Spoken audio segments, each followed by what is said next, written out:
દવાડિયા હોય રે પીગો ત્યાં તો ભીમભાઈ તો ઘઉં પોળા કરતા હતા, થોડા ફૂંકાઈ જાય ને એટલા માટે લીલસોયા હતા. આપણે તો ઉપાડ લીધી ખપારીને, આપણે ખપારીથી છે ને બધી ઘેટ્યું ને એવું કરવાનું છે, કારણ કે પાણી વારવાનું છે. મગ વાવી દીધા કાલે, એટલે આ બધા ક્યારે સીધા છે પણ બે આડા છે, એટલે એ બેને સીધા કરવા જોઈએ, એટલે આપણે સીધા કરવા માંડી. હવે તો બધાને સીધા કરી નાખ્યા, બે નડતા હતા ને આડા એને હોત. લાઇટને તો થોડીક વાર હતી તો આપણે છે ને નીંદવા વયા ગયા, નીંદી ત્યાં લાઇટ આવી ગઈ તો આપણે પછી પાણી વારવા માંડ્યા, અને આવી રીતે કંઈક પાણી હાલતું હતું.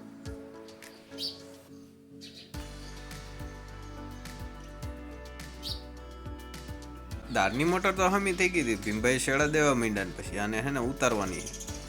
તો આપણે દર્શક મિત્રોને જેમ જોતા હતા કે એવી રીતે શેડા દે છે, પછી તો અમે હે ને ઉતારવા જ માંડ્યા મોટર. પછી તમને એમ થઈ ગયું હરવે હરવે આપણું ભેગું નહીં, એટલે સટસટાટી બોલાવી.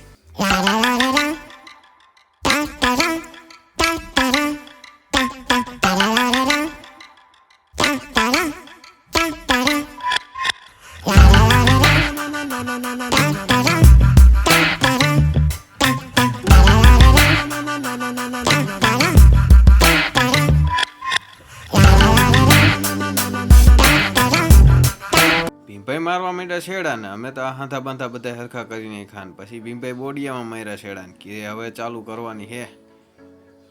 શ્રી ગણેશાય નમઃ કઈરી ચાલુ. પાણી આવશે કેમ થાય? એટલે આવ્યું પણ ડોરું આવ્યું થોડુંક, હાલ છે વાંધો નહીં, પાણી તો આવી ગયું ને. પછી એને મીક પડતી ને આપણે બીજી મોટર ઉપાડી, બોથાલો ડેમનો બોથાલો. હાલો તો ડેમે નાખવા બોથાલો. તમે જોયો છે આવડો મોટો બોથાલો? હાલો ડેમમાં નાખી આવી, નવરાઈ આવી. ભાદર ડેમ તો જો એટલી ભરેલી છે, આપણે હમણાં નાવા જાય એટલે ખબર પડશે કેટલા પાણી. ડોલ નહીં, ત્રણ માથોડા પાણી હોય. જો તમે પણ ભાદર ડેમે રખડવા જતા હોય તો ફોટો વિડીયો ઉતારીને સ્ટેટસમાં મૂકી દીજો, પણ હું તો નહીં મૂકું. પછી તો આમાં હરવે પાપા પગલી માંડવી પડે, કારણ કે બહુ ટાઢું પાણી હતું.